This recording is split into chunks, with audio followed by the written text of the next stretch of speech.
Welcome back to Talkin' Texas Forever, a Friday Night Lights podcast. I'm Michelle. And I'm Liz. We're discussing Season 3, Episode 12, Underdogs, written by Elizabeth Heldens and directed by Jeffrey Reiner. Original air date, January 7th, 2009. Summary for this episode: the McCoys and Taylors' friendship is on thin ice after Joe and J.D.'s scuffle. Buddy tries to make amends with Lyla. Tyra and Landry try to rekindle their romance. Is Tandry back on? I don't know. I'm not thinking so, but we'll discuss. Oh, she's not sold. I'm not sold. Okay, that's fine. That's fine. All right, so let's open up the Panthers and Dylan. They're celebrating about going to state, but of course we have to deal with this McCoy situation. And Tammy is faced with the fact that she has to call CPS. Yeah, I did not see this coming. Makes so much sense. Yeah, because but, yeah, and they say that, this is also a duty of coaches as well. Like, you guys witnessed abuse, child abuse. So obviously you have to call CPS. So CPS shows up to Joe's house, questions JD, which leads JD to questioning Coach on calling CPS. And Coach tells him, I had to do this because it was the law. What do you think of this whole scene of CPS coming in and Joe's reaction and JD's reaction? I feel like that was very realistic. While I would have hoped that Katie and JD would remove themselves from the situation, it's really all too soon. And there's so much baggage that comes with that.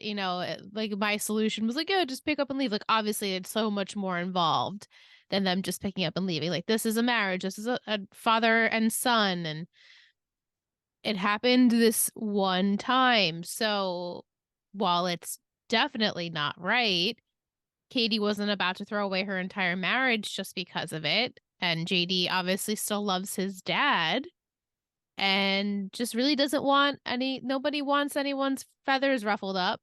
But unfortunately, this is something that has to happen. This is what they witnessed was very serious, that they don't know if it ever happened before. They don't know if it will happen again. Right. So while it breaks my heart to see JD so upset and like he felt like his world was shooken up, it it had to be this way. Yeah, and it seems like we discussed last week that perhaps this was only the first time that Joe got physical with JD, but I think it's pretty clear that he is verbally abusive. Exactly. And JD, I think, says, like, no, my dad has never hit me before. Yeah. Yeah. But, like, you can't let that go. It's not like there was talks of Joe hitting his child. They witnessed it. So they have proof that it did happen. Yeah. You can't ignore it. Yeah. And Coach tries to talk to JD once they get to Austin and they get on the field. And obviously JD he's not really open to it. And then Coach also tries to talk to Joe before they all get on the bus to go to the game. And of course, Joe isn't open to it either, which I get Coach trying to make amends, kind of. But also, if I was Joe, I probably wouldn't be receptive to it either. No, of course not. And I think Coach was just trying to go in there and being like, we're going to state. Let's everyone be on the same thought process. How did you feel? And I don't know if we'll get to it in your notes, but the scene where Coach and JD are on the field at state. Yeah. And he's like, this is all that matters right now, basically. Mm-hmm. I don't know why I felt like that was a little insensitive. Insensitive to JD? Yeah, like, I know what just happened, and I know actually I am a reason as to why you're upset. I am the sole reason as to why you're upset, because I did call CPS. But it was like, I don't know. He's like, this is all that matters now. Like, put everything else out of your brain. I guess the way I interpreted it was like Coach kind of saying, like, you're mad at me, but like, forget about that for now. Right. I feel like I have to watch the scene again because at first it rubbed me the wrong way a little bit. I felt like Coach was like a little bit insensitive to JD. Yeah, well, I mean, I think he's trying to say to JD, like, you need to be a leader for your team. We've made it this far. You are the quarterback. I know what happened is awful and I apologize for that, but I need you to show up. But I think you're right on that. It is a little insensitive. Like, coach, not for nothing, nobody called CPS on your dad, to show Right. up for me. Like, I'm still dealing with that. I'm a young kid. Right. He's so Yeah. young. And that's going to affect him. Like everything affects these kids, everything that's going on in their personal lives. We see it firsthand with Matt or with Tim or whoever was on the field. If something's bothering them, just like JD failed in his game last week, Mm-hmm. it's going to affect their game. So, regardless, coach saying, like, don't put it here on the field, it's kind of like, well, these kids have so much going on that they should feel their emotions and they can't deal with everything at once. How do you think coach should have dealt with JD? Because obviously, if he didn't say anything, that would have been weird. Mm-hmm. Like, it's kind of like this elephant in the room, even though JD was the Yeah. one to approach coach first back at school. But Yeah. then for coach to say something on the field because he grabs him after he's being interviewed, like all the players are being interviewed by Right. Yeah. reporters. I don't know if it was necessary, or maybe I don't know. I don't know how I feel about it. I agree with you. Yeah. I agree. I feel a little like something was like misplaced there for Yeah. me. Yeah. It's tough because he is the leader. He is the quarterback. His team has to Right. respect him. Right. And they're at state like Yeah. as but Huge. that I guess that's why I felt it was insensitive is because like the coach is like, no, we're at state right now, basically. You need to like get this team to a victory in so many words. And Yeah. that's why I was like, you didn't really have to say that. You could just be like, I hear what's going on with you. I'm sorry that that has happened. Let's just try to make the best of it. I don't Let, know. yeah. Let's play a good Let's game. just Or, try and play our good game. All right. yeah. Maybe, keep your mind off of it for an hour. I don't know. Yeah. Before the game, though, Tammy approaches Katie. Oh, gosh. And tries to ask for her forgiveness. And Katie tells her that you'll forgive me if I want nothing to do with you. Uh, 50-50 on that, Yeah. Because Katie obviously went to Tammy, confided in her, and Tammy took care of her and was with them the whole weekend. And then it's like, wow, my best friend here calls CPS on me. That Tammy's the principal. So, Right.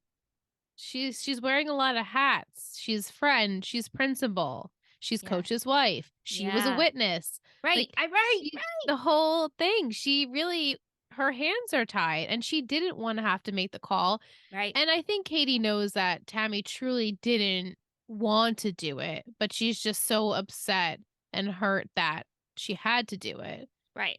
And yeah, I don't know if their relationship will mend itself. Well, I guess that all depends on what are the future of the McCoys on this television show. So And also, Katie probably knows that my husband isn't fond of you or your husband. There's no way this friendship could continue. right, right. Mike wants to know, will CPS take JD away? I don't think so. I think Joe seems to be a little bit powerful in the town, and I feel like if it were to come down to it, majority of like let's just say the boosters would support him, especially good old Buddy Garrity would be like, nah, Joe would never do anything like that. His son's a great football player. We need him. We need him on this team. We need the Uh, QB. Yeah. there's no way that they're ever letting this QB go. So I don't think that CPS will take JD away. I don't think that Joe will go anywhere. I think unfortunately they'll show their privilege and that will continue to just keep it under the radar. Yeah. That is beautifully said. Keep that in mind for Yeah. next week's episode. Great. Vic asks, would you have called CPS if you were in Tammy's position?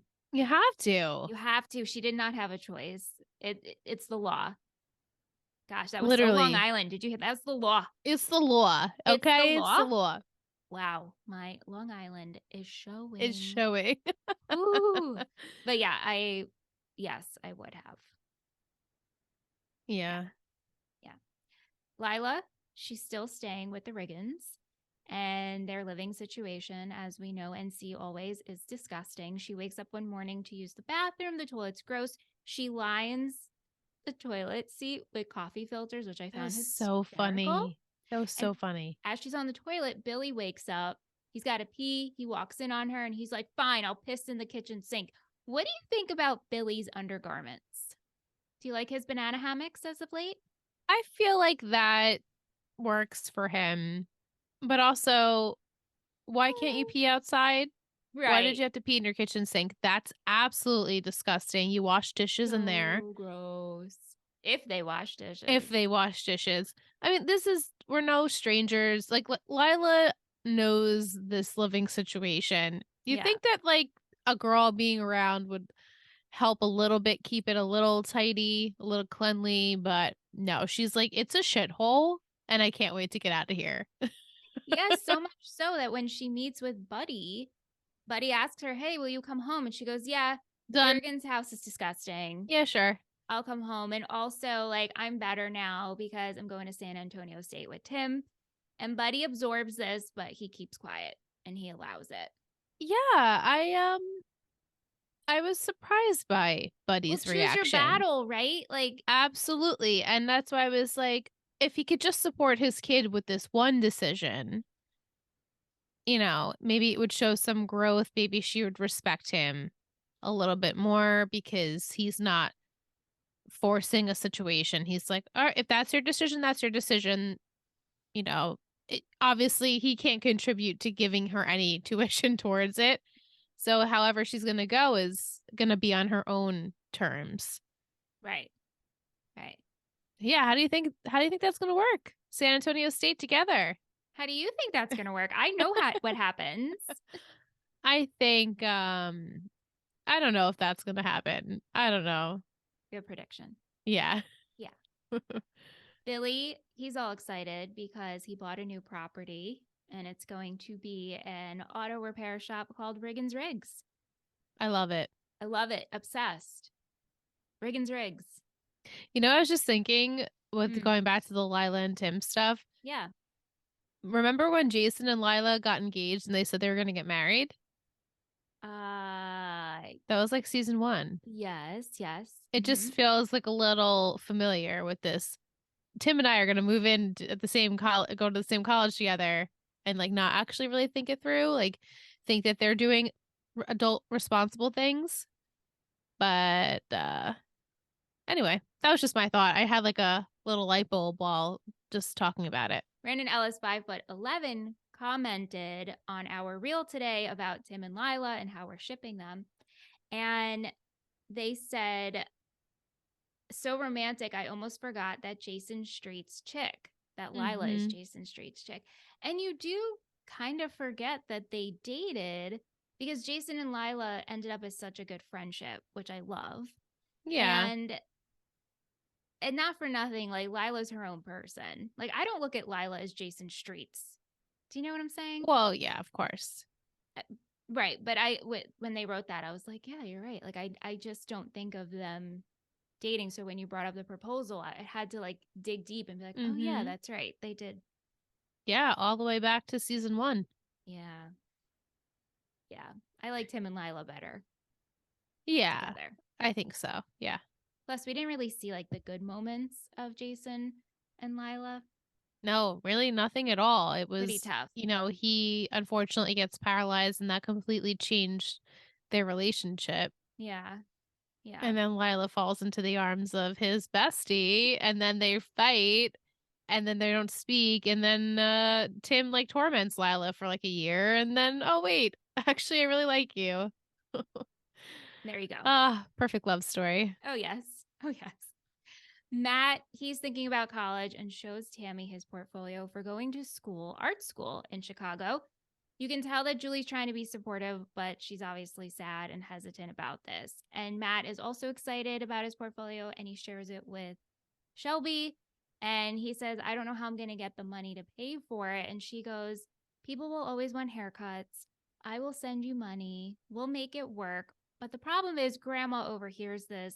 She questions Matt on where he's going and that what is this nonsense about art school? And obviously, she doesn't approve of this.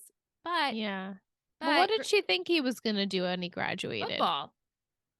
Just go to college and go to play football and become a professional football player? I am pretty sure that is what Grandma thought was going to Oh, happen. okay. Well, I guess as Yeah. the audience, especially for me, I've never really seen him as like the football player. Yeah, but think she like Grandma loves the Panthers, She does. loves Dylan, loves Coach. Her grandson is quarterback. So here you're thinking he'll go far with Yeah, football. I guess. Yeah, but later on at in Austin, we have this really sweet scene of Grandma and Julie talking about Matt's future and how he wants to be an artist and how she doesn't want to hold him back. And Julie's like, I don't want to hold him back either. And this warmed my heart. They hold Yeah, and then she hands. like cups her hand, and they're sweet. They're very sweet. They're very sweet. Mike wants to know, will Matt get into Chicago Art School? What would this mean for him and Julie? I think it will mean long distance for a little bit, and maybe eventually they will figure it out. I don't know. Maybe their end game. Uh, I want to say they're probably more end game than Tim and Lyla now at this point. If I mean, granted, nobody has to be end game. I mean, maybe just Coach and Tammy are end game, and Billy and Mindy. um, but yeah, I think they'll figure it out. I think Matt will go to school, and then Julie will follow suit, maybe somewhere close by, and they'll continue a relationship eventually. I know she's a year younger Yes, that has been confirmed. as of right now. That's true. Good point. No, I'm pretty sure it stays that way. Yeah. Tyra, she's busy with school and work, and she has Landry look over a first draft of a paper and he hates it and he wants to know why every paragraph goes back to Applebee's because she's not getting as deep as she should. Meanwhile, at practice, Coach asks where Lance is and puts him on special teams. Yeah. He'll be playing You in go, state. Lance. Oh my gosh. So cute. Obsessed. Lance. So Lance Landry is so excited. He runs to Tyra to tell her that he's going to be playing in the game. Pack your bags. I have good tickets. And she's like, yeah, no, I can't go because I have to write a paper. No, And it's he's like, good. I know, right? And he's like, But, of course you do. sad. Of course, right. Of course you have to write that paper. Duh. And so later at the Riggins house, there's a giant party the night before state or the night before leaving for state. I feel like And that was really stupid. well, it wasn't the But night before the game. It was just that's true. That's true. what was stupid about it is having all that underage drinking at the Riggins house. Yeah. Yeah. Hmm. Yeah. Anyway, Landry is moping around about the situation. He ends up getting very drunk. He oversleeps and misses the bus to state. He's awoken by a call from Matt asking where he is. And like this whole time, I'm just thinking if Landry is playing in state, also like the entire town of Dillon is going, wouldn't his parents want to know where he is? Mm-hmm. Yeah. Right? Especially his dad. I know. Yeah, I didn't think about that. But he was like sleeping behind a couch on the floor. Yeah, and he has Mindy end up driving him back to the Colette's and he begs Tyra, like, listen, I'm late. Can you please drive me to Austin? And she says, I'll drive you only if you help me write this paper. Yeah. I wonder if his parents, like, if he lied about where he was the night before and he was like, I'm staying at Matt's and that's how I'll get to the game the next day. That does make sense. But still, like, I'm surprised that they left without him. But then again, I guess they really had a deadline to beat, so. I know it could have been one of those things that everyone's just assuming, like, okay, whoever's not on the bus is getting a ride Yeah. elsewhere. I mean, he made it in time. He did make it on time. Him and Tyra work on her paper on the way to Austin, and she explains how things have changed over the years, how her perception has changed, and she explains that this all happened when Jason Street got paralyzed and realized that life isn't fair for anybody. Like, look at him. He was such a great guy. And also, life changed for me when Tammy took a liking to me and when I became friends with Julie and when I met you. Mm, So sweet. very sweet. Okay. So, the Panthers, they arrived to the stadium. And like we said, they have various interviews with different news outlets. At night, we have a scene with Tim and Matt. They're walking in a park and they're discussing what's next. What are you going to do in the future? And Tim's like, I just want to focus on the game. They find a frisbee. They throw it back and forth. I love this scene. It's like the two marbles in the mouth children like bond. Like, what are you doing? Oh, what are you gonna do in your life?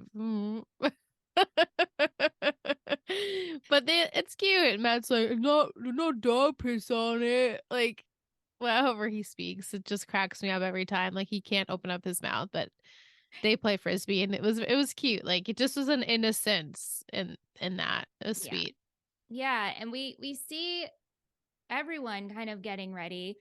Tammy and Coach, they have a sweet moment where she's like, it doesn't matter if you guys win or lose tomorrow. We still have each other. The sun's going to rise, the sun is going to set.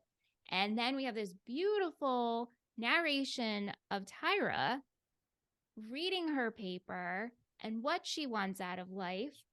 It is so beautifully done, this montage of scenes. We even have like a quick scene of Julie holding Gracie Bell. Yeah, I know. We never see that. I know. It was great. And then it ended with Tandri having a kiss. They did have a kiss. Yeah, And I was like, here he goes. Yeah, so Mike wants to know, was that Tandri kiss a one-time thing or will they start dating again? No, one time thing. I think she's gonna say, hey, look, and maybe they'll continue it for like a few days, and then she's gonna get into college, and he's gonna realize, oh shit, you're leaving. We can't do this because he's younger. Mm-hmm.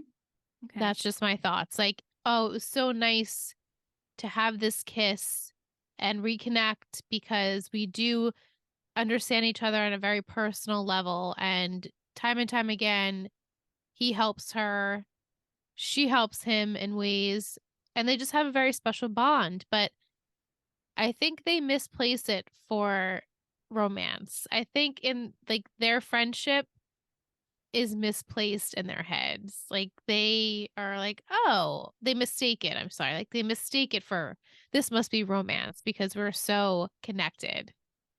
I don't think, well, I would love it. Don't get me wrong. I've said this over and over again. I would love this to really truly blossom and become something completely solid. I don't know if it is.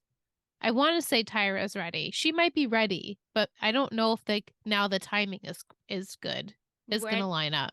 Ready for her and Landry to be in a relationship? I feel like she's just not in a relationship, but I think she's okay with giving into that again. If that makes sense, like she would be okay with it happening, but ultimately I think the timing of it is not going to end in their favor. Okay.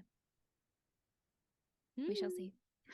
It's like that's all I say. We shall see. We shall see. Yeah, We shall see. That's what I have to say every week for you too, because you don't want to give too much away. That's right. The Panthers, they take on the South Texas Titans, and it's not going well. So much so that coach takes JD out and puts Matt in. Those tackles, those kids were up in the air and going drop down on the ground. I was like, damn. Like Tim had cuts and bruises like all over him. His they arm were getting was in a beat sling. up. His arm was in a sling. Yeah, beat up. I was listening to Clear Eyes, Full Hearts, and Derek and Stacy were saying how this episode took 20 hours. Oh, Like yeah. this, like the All stadium the football scene stuff. Yeah. was 20 hours to film, and it was the longest filming day. Wow. Yeah, I can Yeah. imagine. It's lots of people. First of all, you have people in the stands. Yep. Then you have to literally map out every single play and Mm-hmm. do that a bunch of times. And you have to like close up on each and then wide shots. Like it's a whole thing. It's a It's a lot. whole thing. But it was And beautifully done. I was the whole time I felt like I really was watching like a true football game. right? Yeah. I know. And so Matt is put in, and this is like amazing. We're like, everything's driving, I feel like it working. should have been since the beginning because it's his last game. Right.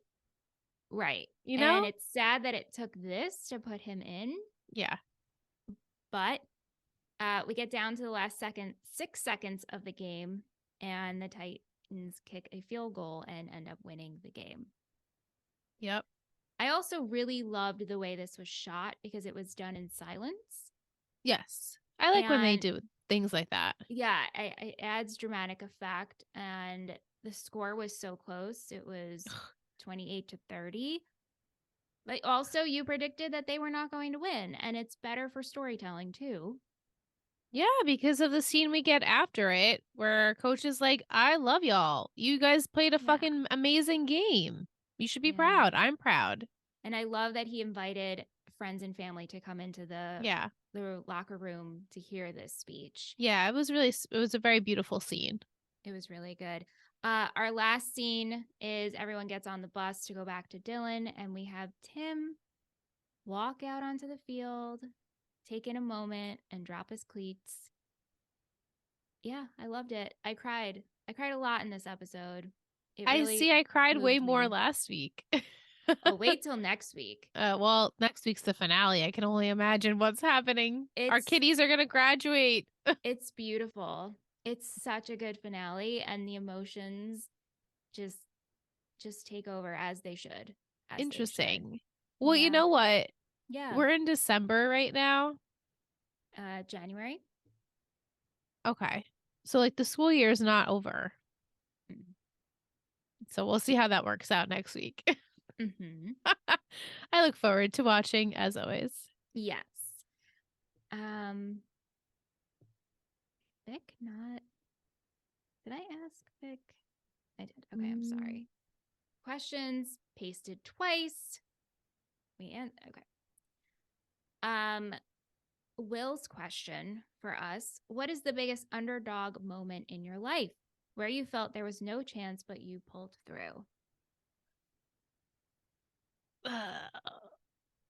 That is hard to say. I agree, and I knew this. I had this question, and you had this question for a little bit longer than me. I'll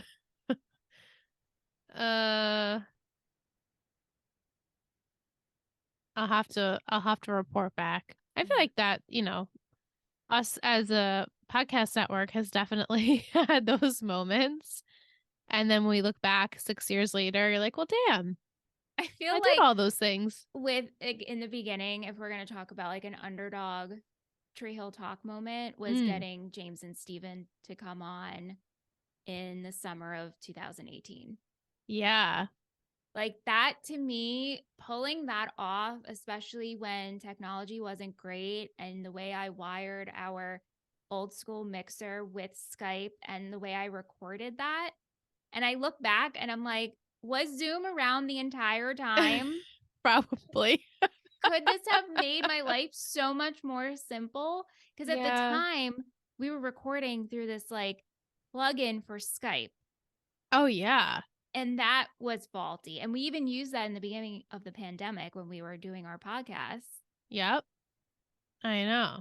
And so that to me, like sending that email, being like, fuck it, I'm just emailing Steven. And then I got the email back. And I remember being at Green Dog, the dog groom I used to work with, be like, holy shit, Steven Coletti just emailed me back. What the fuck? And then I remember, which I won't say, but James and Steven casually dropping their Skype names. Oh yeah, so funny. Now we'll be forever friends on Skype with James and Steven. You would Just never find them. never. Yeah. And them just being like, yeah, mine's. And they're like, Just what's yours? Like 10 p.m. And then you have Stevens coming in and then logging on and just getting like fire flames from Steven. oh my god, yeah. I mean, it's like the same thing of like when we had to just Venmo Antoine. Like Oh that's my the God. Yes. connectivity. That's the same thing. My PayPal will forever have Oh right, I'm Antoine. sorry, not Venmo, PayPal. PayPal. PayPal Antoine to get into his party. Oh Like, my god, what? it's so funny. Yeah. Yeah, but it's moments like that, Yes. and we still think about that moment where we talked to James and Steven for the first time. Like Wilmington, those are like pinch me moments that I feel I can't even. It was like a whirlwind. I wasn't even there, but like actually sitting down, like in at Cedar in that office with their fucked up technology and just like Skyping with James and Steven about everyone's doing great. That's definitely an underdog moment. So That there you is, go, Will. there you go. Yeah, that is 100% an underdog Yeah. moment. Oh my gosh. Yes. Good Okay. times. Good times. Favorite quote list. What do you have? Oh, because it's the law, that's why, coach. I have two. Last game 7. That was Tim Hmm. Riggins. And then no regrets. But also, I had to write this one down. Tim, I'll just piss in the sink. Billy. Yeah, Billy. Billy. I love them. I really love the Riggins Hmm. brothers. And next week they have some really good moments. And I'm like, could these be my favorite brothers on television? But then I'm like, ooh, Seth and Ryan. I really love those two too. Oh yeah, for you it's Seth and Ryan, hands I down. know, but and then I was like, ooh, Lucas and Nathan, but I think the Nah. Riggins brothers might take it. I'm like, nah. Nah. Definitely not Lucas and Nathan. Who are your favorite brothers, you think? Brothers? Yeah.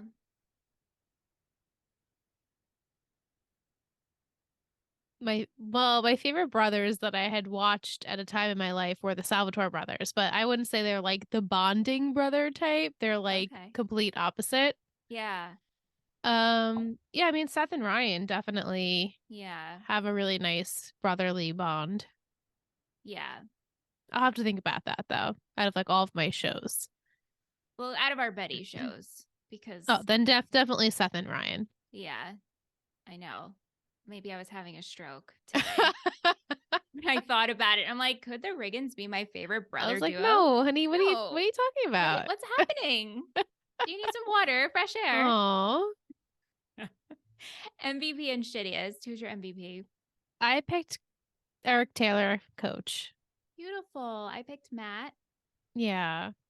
We had votes for Landry and Tyra. Oh yeah. Well, definitely Landry.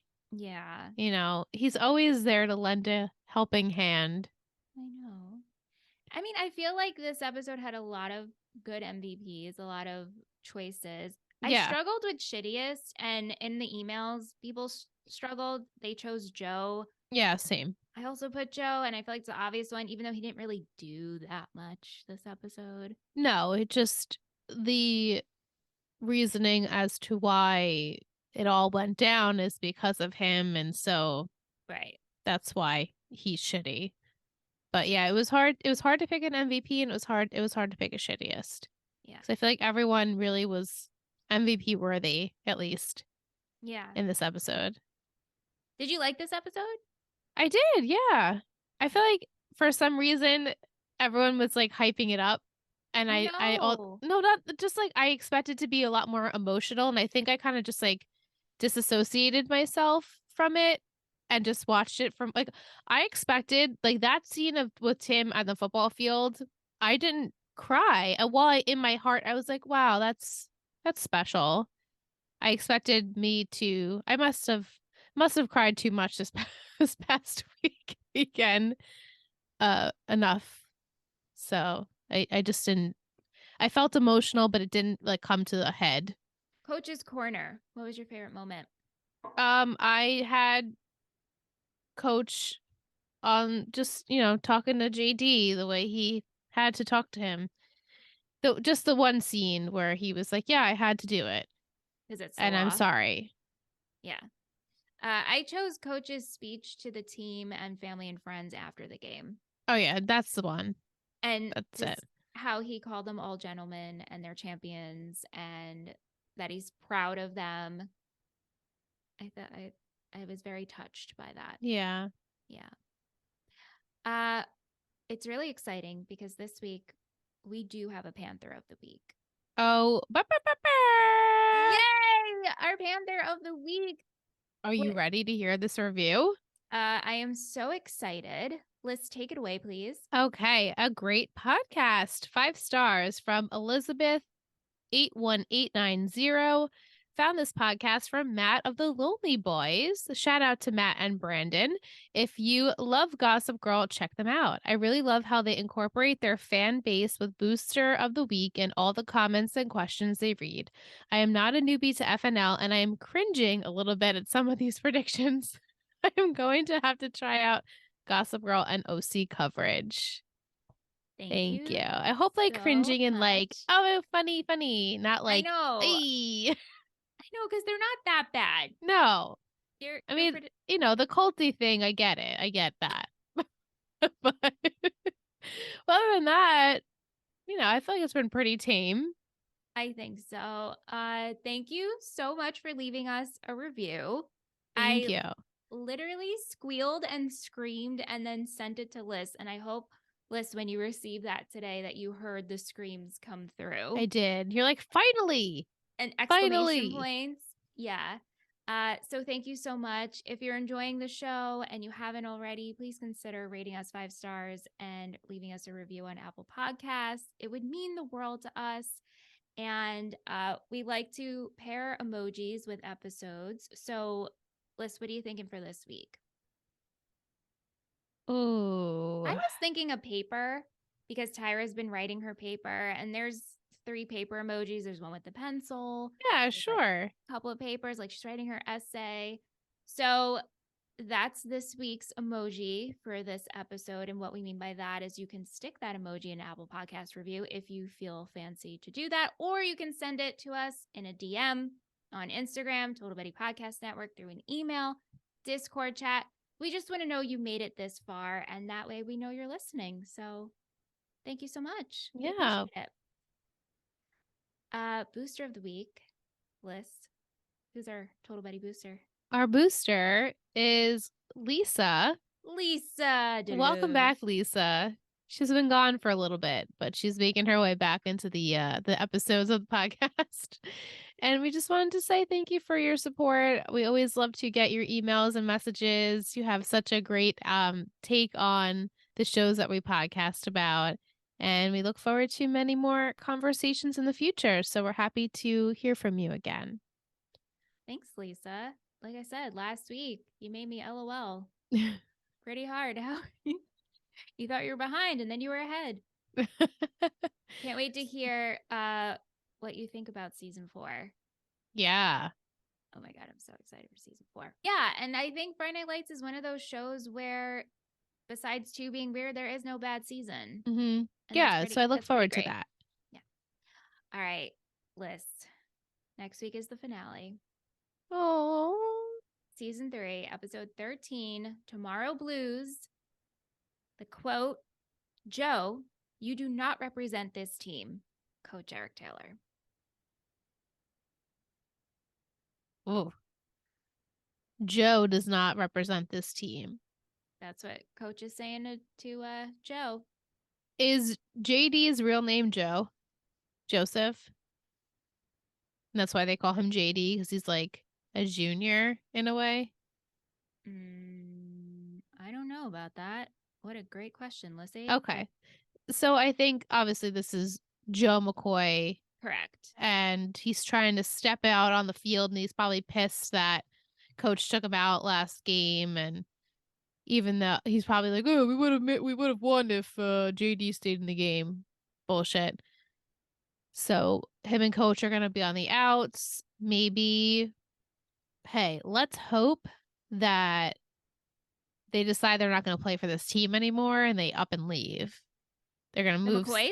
Yeah, they're going to move into a better school that will, well, I don't know, because the Dillon Panthers, as we know, are like the cream of the crop, and everyone in Texas wants to play good football. They're going to play for the Panthers. They should go play for that other team. He should go play for that other team. They were fierce. The one they versed at Yeah, state? whatever their names were. Mm-hmm. There are other good Texas teams. He doesn't have to stay there, even though I feel like they brought him in to go there. Yeah. Right? Like they just Yeah. moved, you know.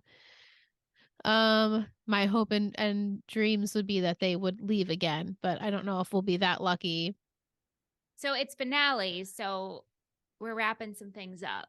So I feel like what do you think? it's hard for me to predict without knowing if season 4 we are going into college or if we're starting it where people are like it's been like a little bit of time has passed and we know now where everyone is going. That's fair. That's fair. Okay. So I feel like we'll be getting letters of acceptances and denials next week, especially in Tyra's end. Um, Figuring out where they're gonna go. Is there a time jump ish in next week's episode? Do you want me to tell you? Yeah. Yes. Okay. Because that would make the most sense for me. Yeah. Like we've time jumped to the summer right before the kids are leaving for school. And we're going to get an idea of where everyone's going, who's staying home, who's leaving, who's breaking up, who's staying together, um, who's paying for college, who's not. So I really look forward to that because every single one of these kids, maybe besides Tim, actually, you know what? F that. Not even besides Tim. Have no solid plans as to where they're going because Tim can always change his mind last minute, even though he did get into college. Like, it's not really for me. And Lyla and him are gonna be like, wait, what? You told me you're gonna go there, and now I'm going there, and now I'm fucked, basically. Okay. Okay. Yeah, so I really look forward to seeing where all these kids end up and what is the fate. Are we still doing this redistricting thing? Because we still haven't touched upon that this week. So I guess for finale, it would make sense for us to figure out, yes, we are making 2 separate schools and East Dillon and Dillon will be a thing. And now we're going to decide on who's going where, who's teaching where, who's coaching where. She's arrived. I've arrived. I got it. I just needed a little warm up. She got it. She got it. Well, I'm excited. And plus other fun things. Of course. That episode. It's a good one. I think it's a beautiful finale. I really enjoy it. I hope you enjoy it too. I'm not going to hype it up. I'm just going to say I hope you enjoy it. It's okay. I won't. I'm not going to not trust you anymore. I just okay. I trust if you love it, then I'm going to love it too. I think honestly, like with Friday Night Lights, you just go in, you're like, this is good. It's just good. It's exactly. Not like Liz and I, when we talk off mic, like this show's so different than our other teen drama babies that it's just a good show. And that's it. That's it. That's it. The discussing is just truly discussing how much this show is wonderful and how incredible all the acting is. Yeah, that's really and it just feels like a true, very realistic story that would play out in any high school kid's football career. Like if you took Tim Riggins in real life and watched his life and his trajectory, like this makes sense. It makes sense. It's just really good.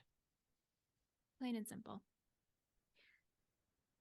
As we come to an end, we do have Will's football poetry corner. The underdog. The underdog is always the people's favorite. Nobody can deny a comeback. And man, do these Panthers love to suck in the first half, only to come back for a thrilling finish. It's so true. Our show's underdog, Lance, made a breakthrough with Tyra and made a huge block on the field. Meanwhile, after his demotion, our other underdog, Saracen, leads the Panthers back to a near victory in Daryl K. Royal Texas Memorial. Very nice. Beautiful, Will. Thank you so much. Well, thank you everyone for listening this week, for submitting your questions, your comments, your reviews.